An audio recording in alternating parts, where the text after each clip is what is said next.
Rust movie Armor's lawyer suggests wild sabotage theory. Oh my God. All right. So we're going to figure out all that and much more on this episode of the Miami Geeks. Stay tuned.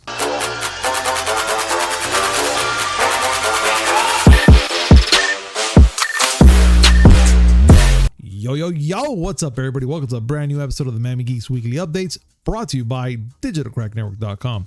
I'm your host, Punisher 305, and with me as always, old school gaming specialist, Uncle Willie. This hump day has gone off to a bad start already. I mean, right? This is not the average hump day for Willie. It's just more full of humps. I would say it is actually the exact average hump day, because Wednesday always sucks. But all I can say is we're in the halfway point and we're getting closer to Friday. And that's the only good thing about Wednesday. That it doesn't suck as bad as Monday. Yeah, you're right. You're absolutely right, Willie.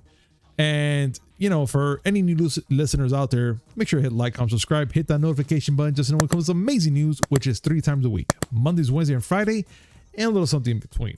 Now, I think it's time we get started, Willie. You think so? We should. Let's do this. All right, let's do this.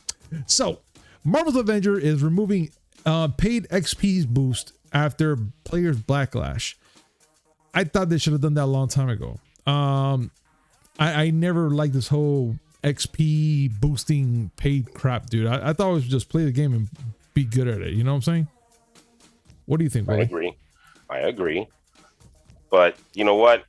Mm-hmm. This was doomed from the start. Yeah. I mean, we talked about this before. So, backstory. Yes. Marvel's Avengers, that wonderful game from Square Enix that not many people are playing now, had introduced paid XP boosts last month. There was a lot of backlash, deserved backlash, because if you remember on E3 when they announced this, was it last year or the year before? No, it was the year before. They had said that there wasn't going to be any of this stuff. There weren't going to be any boosters, no microtransactions. Yeah, well, I remember. They didn't say that about microtransactions, but they didn't. They said no loot boxes, which okay, fine, whatever. But there was going to be no pay-to-win mechanics. An XP boost is a pay-to-win mechanic, and so people rightly raked them over the coals. And this month, after all the backlash, they said, "Okay, all right, we heard you. We're removing them." Now, the XP boost came after they had artificially raised the amount of experience needed to level up, because according to them, they want, it wasn't satisfying to gain levels. I won't touch that one with a 40-foot barge pole, but either way, they set up a system by where XP boosts would be necessary, introduced the XP boosts, got yelled at for it, and said, "Okay, fine, we will stop," and they're stopping it. Huh. Can you imagine if this would have been done in a game that you're into? Oh, dude, how would you react? I would have been livid. I would have stopped playing, just to be honest. Like, once I saw shit like that, I would have just stopped. And this is something that Ubisoft does regularly. Ugh. They sell XP boosts for their games because why not, right? It sucks. I mean, it takes the joy of learning the game, trying to be good at it. It's just technically just pay to win, almost. Essentially, you just throw enough money at the game and you'll gain levels. Yeah, it sucks. I mean, you're just technically giving, just taking everyone's money for those people that suck, for they can have all the cool weaponry and whatever in the game without earning it, and then they're just gonna be there gloating about it. Oh yeah, I beat the game, and guess what? I got this skin, I got that gun, I am the best, and all that shit. Yeah, for $40, you dumb fuck. Yeah, but I bet that you're gonna do that shit on your own. But and I love the tweet that they put up about this. I'm gonna quote them. "We apologize for not responding sooner to your concerns about the addition of paid consumables in the marketplace.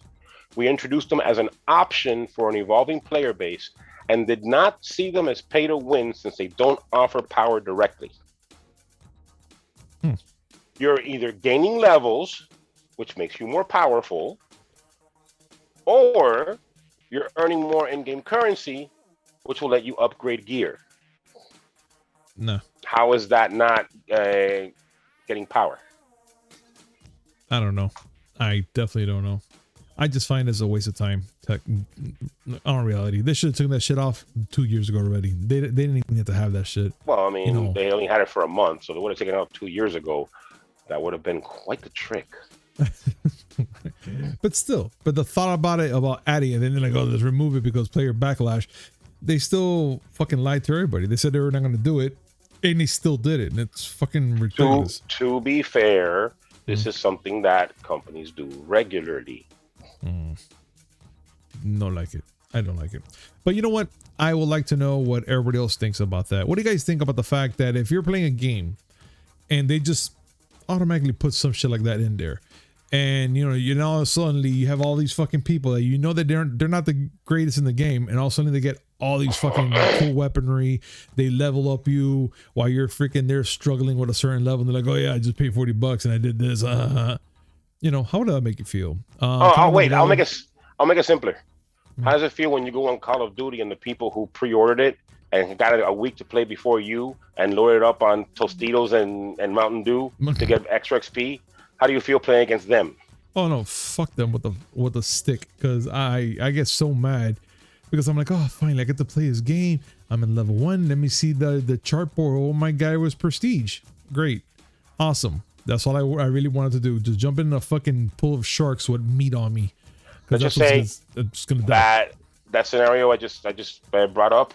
It's true. It's exactly what it feels like for me to play that game. Except that everybody else is like they have their 30 levels of prestige, and I have a boomerang. But you know what, man, ladies and gentlemen, comment down below. I would love to hear. Well, not I. We would love to hear your thoughts about this shit. And also in news, it looks like we're gonna be getting a 15-minute Elden Ring gameplay tomorrow, Willie. How excited are you for that game? You know what? I'm not gonna say I'm terribly excited. It is. I mean, this is From Software. This is the people who made the Demon Souls games, the Dark Souls games. They made Demon Souls. They made Bloodborne. They made Sekiro. This game is going to punish you. There's essentially Dark Souls in the Game of Thrones universe. People are chomping at the bit for this. My son is chomping at the bit for this game. And you get to see 15 minutes of gameplay tomorrow. Yeah. Yes. And it's all going to go down. It's all going to go down November 4th, of course. And it's going to be at 2 p.m. General Mountain. That's General Mountain, Greenwich right? No, 2 p.m. Greenwich Mean Time, which is UK. 7 a.m. Pacific Daylight Time, which is 10 a.m. here on the East Coast. Okay. All right. So, yeah. So, get ready, guys. It's all going to go down. And, yeah. So, a full 15 minutes of gameplay of this game. And it looks like they're going to be giving a 17-minute behind the doors introduction also about the game. So, yeah, it's going to be pretty long. But for 15 minutes to see this game, I think it's pretty worth it. And there's going to be a closed beta next week. Oof. That's all you right there, son. All you. I don't think I signed up. You haven't? Why would I sign up? I know I'm going to get my ass kicked. But damn it, Willie, you have to play. Did I not make it clear with the Call of Duty with a boomerang reference that I'm not very good at video games? You say that like if you don't play and shit. You play more than I do. But for the record, my laptop plays more than you do. Anyways, asshole. That's not gonna happen with Battlefield when Battlefield comes out. Oh no, that's gonna be totally different. That's gonna be a good. I know everybody's gonna be like, "The fuck? That's all." It's gonna be a good 8 hours of me playing that. Yeah, right. 8 hours. Until work. 8 hours of gaming for me is like, okay, and then what? That's what I'm saying. Because look, it's gonna be 8 hours and maybe even more. I'm not gonna lie. But the thing is that it's gonna be for me to jump in there and play with it. But then also I gotta remember I gotta feed the family, work, and do the podcast. And I'm gonna be like, oh, can everybody just wait? I just want to play my game. I don't play games as much as I used to. But when I get really heavy into a game, I lose track of all time. Oh, seriously, I go into my room saying, okay, I want to play for a couple of hours. And then I walk out like Kyle Reese in the Terminator. What year is it? What year is it? It happens to me too. I'm telling the wife, hey, look, I'm going to play for a few minutes, with the guys and say what's up and all that stuff. She's like, all right, babe, go ahead and have fun. I'm like, all right, cool. So I play. after I blink, because I don't something I don't notice, I don't blink and it burns and tears come down my eye. I look at the time, I'm like, oh shit, I only got like 3 hours left of sleep before work. Oh fuck. All right, but let me just do one more mission and I'm out of here. That happened to me when I first played, when it first came out, Civilization 6. Mm-hmm. It was 11 o'clock at night. I'm like, you know what? Let me just fire it up and see what it looks like. And then suddenly I'm on the phone practicing my sick voice for work. Yeah, that won't work with me. I have expected him to say, oh, you're calling out now? You haven't been here for 5 days. Oh shit. What year is it? Exactly, Kyle Reese. Oh man. But anyways, you know what? That's all fun and dandy. But let's get on to some interesting shit here, Willie, with it, which has to be with Blizzard. And Blizzard's first female leader, Jen Oneal, steps down amid ongoing gender discrimination suit. You want to bring this one up? Because this one, it still baffles me a little bit with everything I'm reading. So I'm like, what? Like, why? Oh, okay. Some background. Yeah. After the state of California filed suit against Activision Blizzard King for like deplorable behavior. Yeah. The Blizzard president, J. Allen Brack, stepped down. And ABK announced that Oneal and Mike Ibarra were going to be co-leaders. Yeah. People look to Jen Oneal being co-president as a good thing, because one of the problems that Activision Blizzard was accused of was that they weren't, hiring enough female or colored or, I would say underrepresented groups into their fold. Having a woman as president was a good look. Okay. Well, she is stepping down. But after all that work, why? Well, I don't know exactly, but she did publish an open letter on Blizzard's website, and I'll read about a bit of it for you. Okay. I have made the decision to step away from co-leading Blizzard Entertainment and will transition to a new position before departing ABK at the end of the year. Effective immediately, Mike Ibarra will lead Blizzard. I am doing this not because I am without hope for Blizzard, quite the opposite. I'm inspired by the passion of everyone here working towards meaningful, lasting change with their whole hearts. This energy has inspired me to step out and explore how I can do more to have games and diversity intersect and hopefully make a broader industry impact that will benefit Blizzard and other studios as well. Now, from what I understand is she's going to be part of another group that is going to promote diversity in the video game space, and Activision Blizzard is reportedly going to donate money to help that group on its way. Okay. Still, it's not a good look after hiring a woman, well, putting a woman to head Blizzard for the first time since the company was founded. Yeah. Not only Blizzard, but Activision, and mind you, Activision's been around since 1979. Yeah. She would be the first leader in any capacity for whatever part of ABK. It's not a good look. No, it's not, dude. And you know what? It kind of sucks because this would have been a perfect opportunity for her to set an example, and even for any female out there that wanted to do something like this, it would have been an amazing experience for her as well to be like, man, I'm here doing this for Blizzard, and I'm gonna set an example, whatnot and so forth. But with everything that's going on, I'm gonna set right where there's wrongs. And for her to do this is kind of like it kind of sucks. I mean, it really does. Maybe there is some credence to what she said. Maybe it's not just a fluff that they put on a press release. Yeah. But it's still not a good look, especially considering that diversity was one of the problems that Activision Blizzard was hit with. Yeah, you're right. And now, for those who are like, we're not interested in all the ongoing stuff with Activision Blizzard. We're more interested about the games. Mm-hmm. This affects the games at work as well. Care to talk about that? Dude, let's bring it up right now, which it has to do with Overwatch 2 and Diablo 4. They've been delayed. And not only delayed, they're going to be delayed to 2023. And that's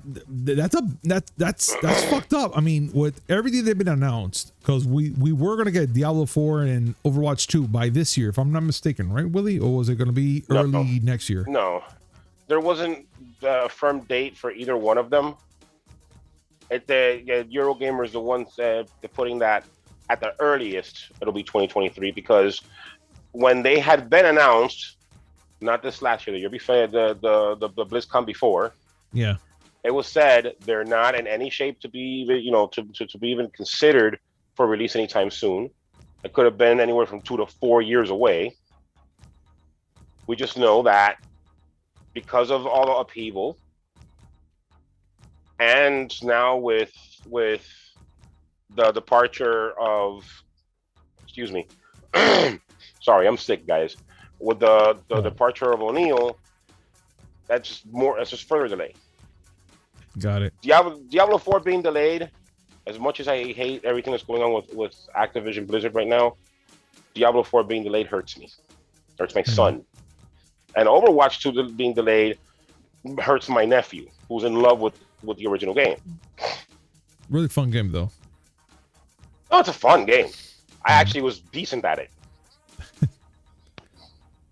But yeah, man, I don't know.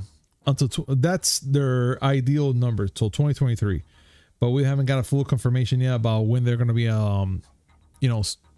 having these games out anyways. But well, let's see what's going to happen. Look, we're already about to finish this year already, and next year's already around the corner. So let's see what happens on January and on. Maybe they're going to have some better news. Who knows? Maybe they're going to be saying, hey, guess what, guys? Not 2023 anymore. Maybe late 2021. I mean, 2022. Ugh. Excuse me. Sorry. You'll be all right. I understand. Jenny Derp is in the house. Got it.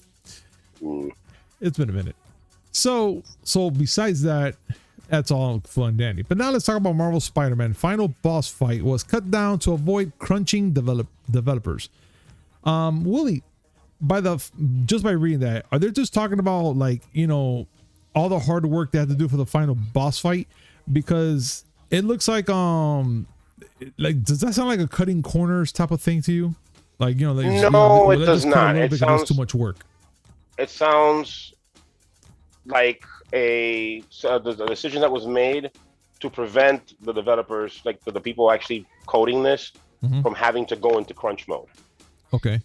So, Insomniac CEO Ted Price. Yeah. He was at the UK doing a keynote presentation for the Develop Brighton conference. He revealed that the final boss fight, where you have to fight Doc Ock in Marvel Spider-Man, was actually going to be way bigger in scope. Okay. You have not played the game. First Spider-Man, no, I only played the Miles one. And this is one of your greatest failings in life. I can't believe I fucking did not play that game yet. But either way, please continue. Well, not really a spoiler. You have fight Doc Ock in the end. Okay. The fight takes place in one building. Actually, along the side of one building. Well, it starts at the roof, and then you start, fighting him along the side of the building. Okay.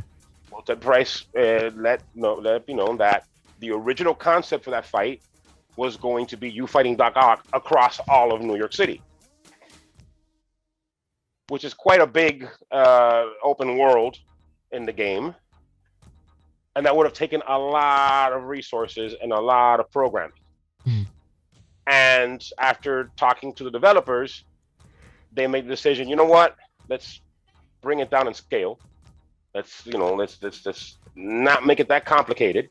Okay. Because they didn't want to actually get into crunch. For those who don't know, crunch is a practice of developers working really long hours with very few breaks in order to make deadlines. I'm pretty sure a lot of people know about crunch. Yeah, Weirdly because enough. mainly because CD Projekt Red was lambasted for putting all their developers in crunch mode to meet a date that was getting delayed anyway, only for the game to come out the way it did. And Rockstar, and I'm trying to remember the developer behind The Last of Us. I can't remember them now. I'm looking at the game. Naughty Dog. They had bouts with crunch as well, but we're talking about it in good terms. Like, that's what we're supposed to do. No, it's not. Working over 100 hours a week is mentally fatiguing as well as physically tiring, and people shouldn't be doing that stuff. Yeah. No, it's mentally frustrating to do things like that. So credit to Insomniac Games for doing that for their developers, because it shows that they do care. When Ratchet and Clank Rift Apart came out, the developers also made it a point to say, hey, we didn't have to crunch for this one either. Now, before y'all go and get happy about how wonderful Insomniac is, remember last year they had accusations of sexual harassment at the company. Which, listen, it's prevalent. It's prevalent across the industry. Riot Games has dealt with it. EA has dealt with it. Ubisoft is supposedly still doing an independent investigation into it. Fucking liars. True. It's true. So, that's a horrible thing. But at least Insomniac doesn't run their developers into the ground like BioWare does. BioWare really fucking just drains people. Anthem, enough said. Would have been a good game, man. I still say it would have been a good game, but it could have been a good game, but it's just Destiny with mech suits. Yeah. I just like playing around with it, thinking it was like Iron Man at one point. The first time I played it, and I got to see all the explosions, because those weapons had impact. Oh, big time. Like you felt like you were unloading all manner of hell on people. Wouldn't kill them, but you felt like you were unloading hell on them. Yeah, you're like, I'm doing something. You're doing shit. Exactly. But, woulda, coulda, shoulda. Yeah. But anyways, dude, let's continue on, shall we? Let's talk about something that you want to hear. Ah, yes. So let's talk about Battlefield 2042 preload dates leak for PS4 and PS5. So Battlefield 2042 preload dates has seemingly leaked early, revealing when PlayStation players can start getting their system ready, for the next chapter of Battlefield series.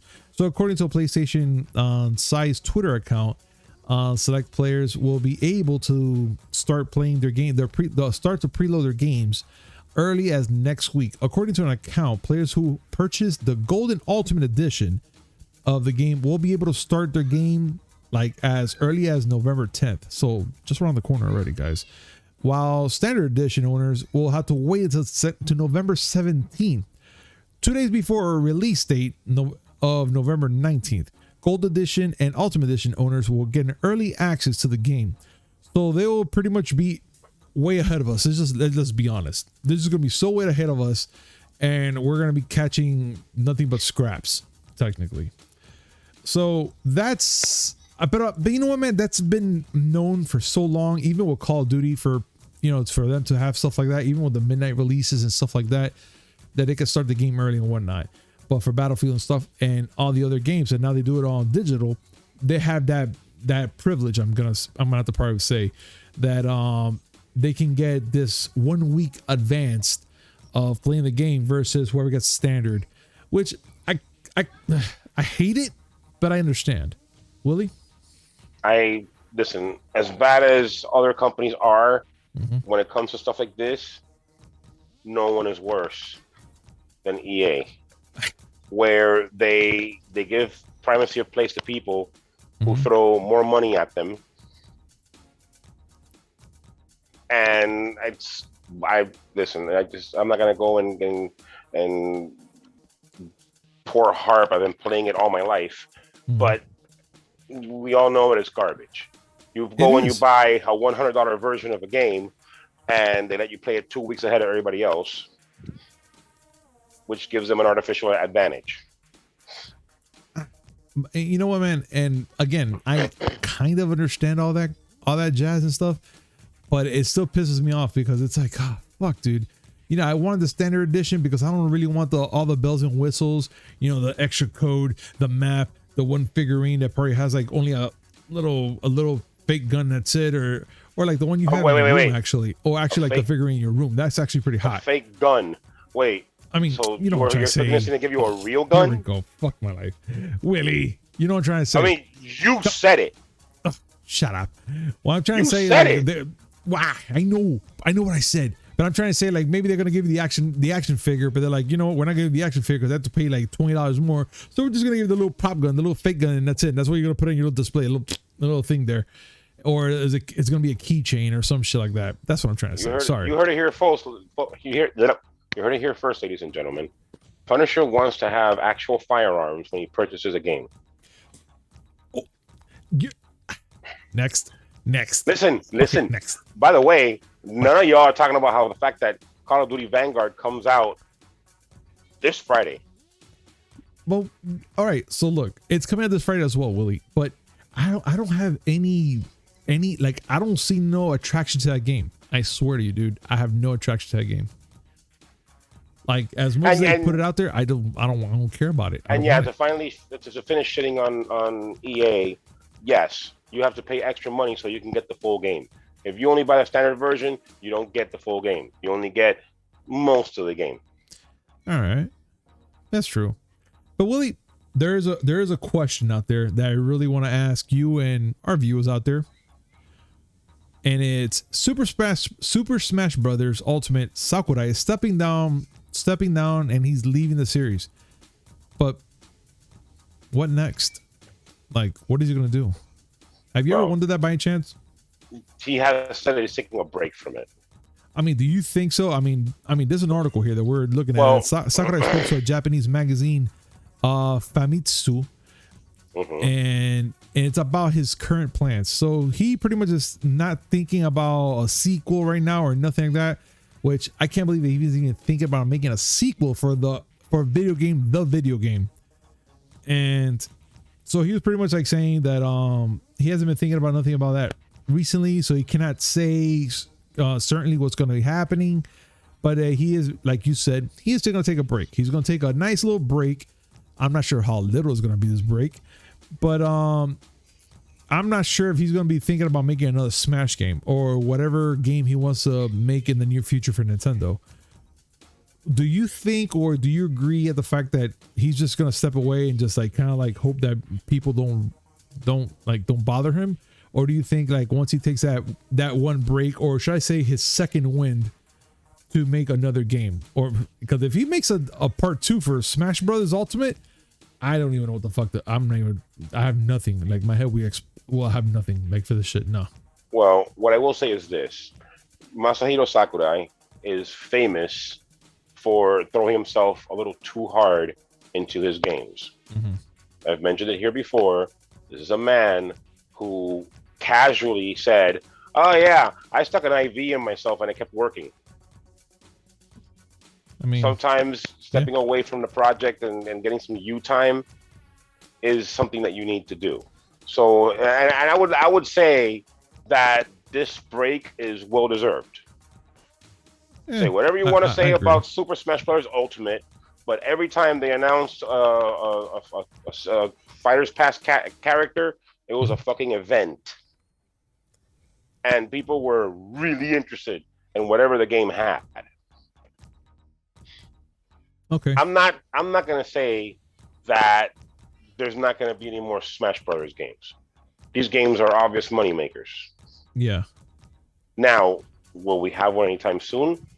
Possibly not. Nah, I'll give them until next year. Let's say before the summer. Well, yeah, you know what? Before summer, like when around E3 is about to hit, and that's when he, like, I'm just saying, like, I'm speaking like I'm fucking talking for him, but I'm trying to say, like, if when the summer's about to hit, when E3 and the Summer Game Fest and all that shit happens, watch something appears that he's gonna make something that something's gonna pop up. Not an additional shit for Smash Brothers, but who knows for what though. I say that you won't see another Smash Brothers game until Nintendo announces a new console, which could be next year. Because if there's been exactly one Smash game for every console since the N64, and they even had one for the 3DS. Okay, you know what? I'll probably stick to what you're saying right there. It actually makes more sense. You're right. But you know what doesn't make sense, Willie? What is Netflix. Netflix doesn't make sense. It doesn't make any sense. I mean, I like where they're going with certain things. I like their movies. I like certain programming they have there. I'm a big fucking fan of the cooking things that they have there. The British Bake Off, I think it's called, or the Great. Yeah, I think it's called the Great British Bake Off or something like that. Really fucking cool show, which nobody's a loser in that fucking thing. Everyone wins. They help each other out. I mean, I'm a sucker for that shit.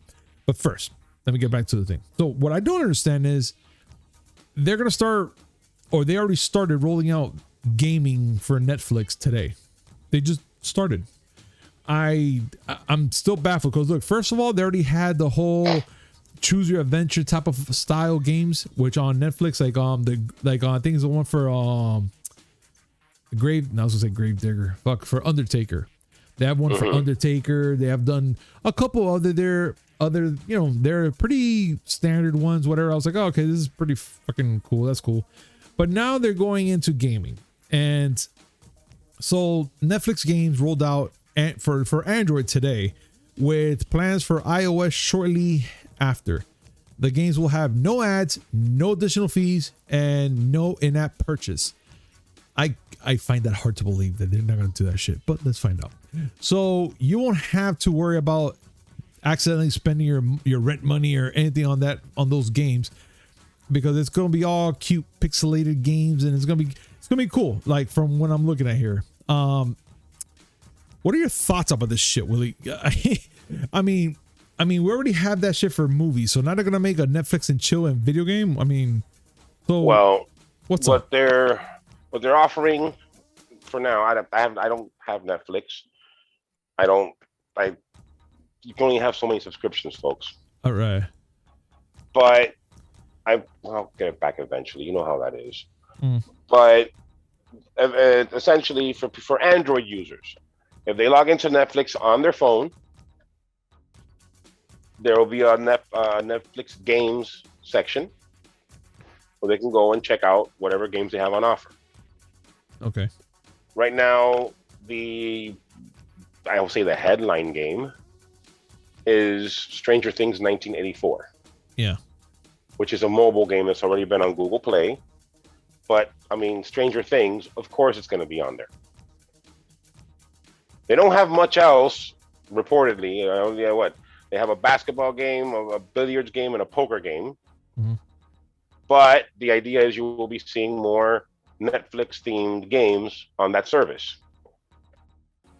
And hey, look, we've been talking about the idea of a Netflix for video games. Why wouldn't Netflix do it? I mean, you're right. But the thing is that, I don't know, like, I have a weird feeling if they start pushing more into gaming, that they're going to start raising subscriptions and stuff like that. I mean, if they're going to keep it like this, like these little quick pixelated games and stuff like that, I mean, I guess they can keep it there, but I'm not sure how much they're going to be drawing into that. Yeah, let's not expect the Red Dead Redemption 2 to be on this thing. I mean, but look, we already have a video games by subscription model. We have two different ones. Actually, we have three different ones if you want to be serious about it. You have the GameFly model, which is they send you DVDs, which I would say is the old Netflix model. Yeah. You have the new Netflix style model, which is Game Pass, where you pay a certain amount a month and you get about 100 games. Okay, yeah. And then you have Nintendo. Ah, yes, the expensive family plan.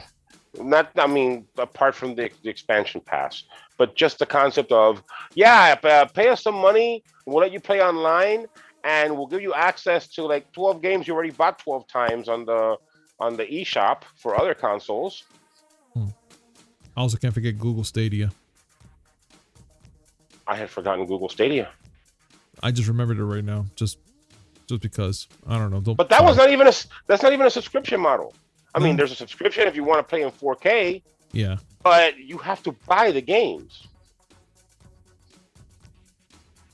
Which, for those of you who are into that stuff and you think that Stadia is good, you know what? More power to you. But the idea of me buying a game that I can only extreme. And as soon as Google changes their mind, and they do that constantly about the service, always. you threw $60 at them for a couple of months of playing the game? Yeah. I don't know. I'll just see what happens with this whole thing with Netflix. I might even give it a shot. So let's see what happens. But let's continue on, Willie, and let's talk about Morbius, because that movie has been like in the shadows for quite a long time already, since when they showed the first teaser, and we finally got to see the whole trailer for it. And I'm not gonna lie, I feel very meh about this movie. It doesn't really grab me. The only thing that really caught my attention in this trailer was the fact that he mentions Venom, and I was just kind of like, all right, that was funny. That was actually pretty fucking funny. And of course, it looks like it has some sort of humor with it. So I don't know. I just feel a little bleh about it. I don't know. Like, it doesn't catch my attention yet. I'm not as blah about it. Okay. Morbius is still kind of a tough sell. Sony's really working on this whole shared universe concept, Disney style, or say Marvel style. But I mean, I'm not saying that Morbius is a bad idea. Mm-hmm. It's just that Morbius would have been better as, I don't know, a villain for Blade. Yeah, I agree. I'm gonna say villain, but he could have been an anti-hero along the lines of Blade, and him and Blade could have crossed and had a little disagreement before deciding to go and beat up some vampiric bad guy. Yeah, I agree. But he is a Spider-Man. He is a Spider-Man foil. Mm. So technically, yeah, okay, I get it. And this is firmly in the Spider-Man universe that Sony has, as you mentioned. He made a reference to Venom. Yes, I did get a little chuckle out of that one. Yeah, I giggled. And Michael Keaton's Adrian Toomes, aka Vulture, is also in there. Yeah, which we saw that in the teaser as well. So it's still kind of like one of those like, okay, so now what? I don't know. I'm not. I don't want to be a total dick to the movie, because I know there's a lot of people out there that really want to watch it, and it's coming out in January, out of all the things. So I can't wait for next year. But then again, I don't feel nothing for this movie. I am gonna see it regardless of the fact, and who knows, it might be even one of those movies that's gonna catch my attention. But I'm pretty sure it's gonna catch more of the ladies' attention before the guys, because that part right there when Jared Leto, he looks all anorexic and stuff like that, and all of a sudden he just beefs up and gains the tan and the abs and the works, just the works. Yeah, in other words, he marvels up. Yeah, and you're just gonna be there going, well, I already see a lot of women here want to be sucked by him already, so I get it. That didn't sound right. Oh, what do you mean? And vampire, you get it? Doesn't sound good. Not Edward Cullen suck. Let's put it that way, right? I still don't know what you're trying to get to. Either way, just the fact that the ladies are gonna enjoy this eye candy. That's what I'm just saying. Listen, the ladies definitely enjoyed the eye candy in Twilight. I remember grown-ass women talking about being Team Edward or Team Jacob, and I'm like, if that were men, they'd be arrested. But still. But you know what? I'm down for it. Women need the eye candy too. Yeah, I mean, they can't just keep watching us. No, I said eye candy, not eye broccoli. Oh, yeah, I'm healthy. I'm so good. Ciao, baby. I'm as healthy as that horse that people keep beating dead. I have nothing for that. I was going to say something, but I have nothing. It just because stopped it's me. True. I was like, cue to Kronk. Play it. Reason number 2. Look what I can do. What? What does that have to do with it? No. He's got a point. Yes. Yes. Okay. All right, let's continue on, folks. So let's talk about Spider-Man No Way Home runtime. And it looks like it's going to be a little bit longer than normal. So Marvel Studios Spider-Man No Way Home, it's going to be running for 2 hours and 39 minutes, which I'm okay with that. I'm really okay with that. Pero they're just trying to say that at this place is 26 minutes above Homecoming and 30 minutes above Far From Home. So either way, we're just going to get a longer movie, and I'm okay with that. Willie? What did you expect? If all the rumors are to be believed, the only people that are not going to be in this movie are Barney and George Lopez. Yeah. And I just can't wait. Dude, December's on the way. Hopefully our people that give us the tickets and stuff to go see his movies, they come through and they give us some more passes so we can share around to people that can go see a private screening of the movie. So let's wait and see what happens. That would be splendiferous. It would be amazing. It would be amazing. That's all I gotta say.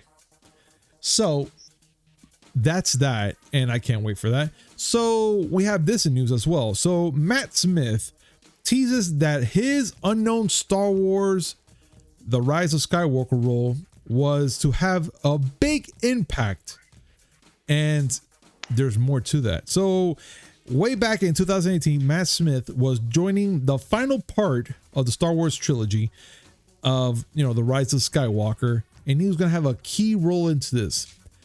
So then he came out on the podcast, let's see, the Happy, Sad, Confused podcast, started talking about his role, and they kind of like stopped it. They were not going to bring him in, but he was going to be something huge in that movie. From what people were saying, and from what he kind of like agreed, he didn't deny it, but he kind of like said that it was going to happen. He was going to be Palpatine's son. Well, he didn't confirm that. Well, but they did throw at him. He did that thing. They did throw at him. Were you going to be Palpatine's son? And his exact quote: I could not possibly say it was a pretty groovy thing. Like, it was a really groovy part in concept. It was a big thing, pretty big. It was like a big story detail, like a transformative Star Wars story detail, but it never quite got over the line. I have a theory. What is it? He was going to be the Doctor. The Doctor? Oh God, no! Like just come out of nowhere. There in there as Doctor. Yes, he just all of a sudden Palpatine and Rey are about to have their final climactic battle, and all of a sudden you hear the sound of the TARDIS, and he pops out with a sonic screwdriver. Oh yeah, that would have been awesome. Would have made the movie better. You know what? I don't know about you, but that sounds very entertaining. Would have been better than what we got. Yeah, I mean, you're right. I think that thing would have been hilarious and awesome at the same time. But yeah, so that could have been it. I don't know if that's what he says, kind of very like. I mean, why is he hiding it? It's already passed. He could have said what the hell it's gonna be. NDAs, you got to sign agreements. You got to go and promise, pinky swear that you're not going to do a Tom Holland. Yeah, but you have to have to like a certain amount of years, right? Like, I mean, come on, 2018. Not really. I mean, secrets are secrets. Secrets are secrets. And they got to stay. Listen, you go and start spilling out secrets like that, you don't get many jobs. You do have a point there, Willie. I still would have died to have seen the Doctor in a lightsaber duel with a sonic screwdriver against Palpatine. That would have been interesting. That would have been interesting. I would have liked to seen that. Do it. Something just yes. Fucking just pop out of that shit. That's just, and since he has a British accent, he would have fit right in because evidently long ago in a galaxy far, far away, everyone was a Brit. Yeah. Everyone. Even R2 probably. Well, maybe not, but still. All right. But now, Willie, we're coming to our end of the show, and let's talk about what's going on now with Rust. Yes, I know, folks. We're bringing up Rust again, but this time we're getting it from a lawyer's point of view. So, Rust movie armor's lawyer suggested that there's a wild sabotage theory going on. So, today, the lawyer of Rust Armor, Gutierrez Reed, Jason Bolles, right? Am I saying that right? Bolles and Robert Gornis.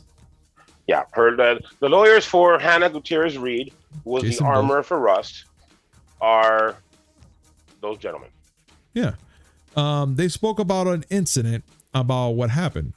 And it looks like they're going about and pretty much saying that they suggest that one of them may have planted a live round that killed Hutchins inside a box of a dummy round. So technically they just kind of threw it in there and just, say, fuck it, whatever happens, happens. The comment on the heels of the fact that hours before the shooting took place, about 6 members of the camera crew walked off the set. Pretty much Willie talked about this last week. And the lawyer suggested that this could have been potentially a motivation for the sabotage by mixing live rounds into dummy rounds. And there's a quote to this. I believe somebody who would have wanted to sabotage on the set prove the point, right? So technically, if they really want to do this, they want to make sure that they prove a point that, shit's going down. And also continuing, want to say that they're disgruntled, they're pissed, they're unhappy, and we know that the people walked off the set on the days before. So yeah, that's pretty much the lawyers talking about that. Willie, I know this is like something that it's kind of out of our nature, like even to bring up, but do you think that there might have been a foul play about this? Like maybe how they're talking about they have the workers all pissed off, disgruntled, and they just say, you know what, we're going to mess with them. We're going to put these in there and screw the rest. Like I would just hate like that. I would hate to think that crew on a set of a movie that are upset would go so far as to plant a live round in an act of sabotage, because you're basically saying that they were okay with someone being killed, potentially, because you never know, just because they're upset. Now, like you said, this is out of our depth. Yeah. I wouldn't sit there and speculate on these things. The investigation's still ongoing. Yeah. What I would suggest is, that you check out the YouTube channel Legal, where Mr. Eagle himself goes does a rundown of all the facts known in the case right now. He is a lawyer, and he produced some really good content about things like this. He did one that was released today. Please link it in the description down below so that people can check it out and just get a hit of all the information that's available from a lawyer's point of view. Indeed. And he also breaks down a lot of the things, even to the point where we kind of talked about it the last time we talked about the whole weaponry and loading and stuff like that, which he even goes down to the history of what happened to Brandon Lee and the other dude, that he actually put a gun towards his head with a blank in there, and just because of the sheer impact of it, messed him up and killed him. Yeah. So the blunt force of the blank, which is a blank. Yes, a blank. Is still causing enough damage that he died days later in the hospital. Yes. And he goes into very good detail about everything involved. The difference between a blank and a dummy round, exactly what the job of an armorer is, whether or not actors should have any kind of training when it comes to having, to handling guns, a lot of things. It's from a legal perspective, which is a lot more credence than, two blokes like us just talking shit on the internet. Yeah. I mean, we're not that bad, right? We're not legal. We don't. You want to talk to me about things like, the whether or not beating Contra with the Konami code is a good thing. Yeah, that's my wheelhouse right there. Yeah, we could talk about that. You want to talk about whether or not Last Action Hero was a great movie that was ahead of its time? Spoiler alert, it is. It is. Yeah, I'll talk to you about that all day. Oh yeah, definitely, dude. But you know what? It's true. Willie is right. But I still ask the question. What do you guys think about all that? Do you guys think that this was a complete sabotage? Somebody that sick of the mind will do such a thing to hurt somebody, even if it's not even the person that they want to hurt, but it's like, you know what, let's just sabotage whoever because of XYZ reason. We have sick people in this world that will do such a thing, but I'm kind of curious to know your point of view. So please comment down below, let us know your thoughts, and let's talk about this. And ladies and gentlemen, that's it for today. I just want to say thank you so much for coming here and listening to us. And as always, like, comment, subscribe, hit that notification button just to know when comes the amazing news, which is 3 times a week. Mondays, Wednesday, and Friday, and a little something in between. And Willie, anything else you want to share to our awesome fans out there? I'm sick. I don't have the Rona, but I still feel like I'm going to die. Ladies and gentlemen, please send some love to Willie. He needs it. And with that being said, we're out this shit. Peace. Bah.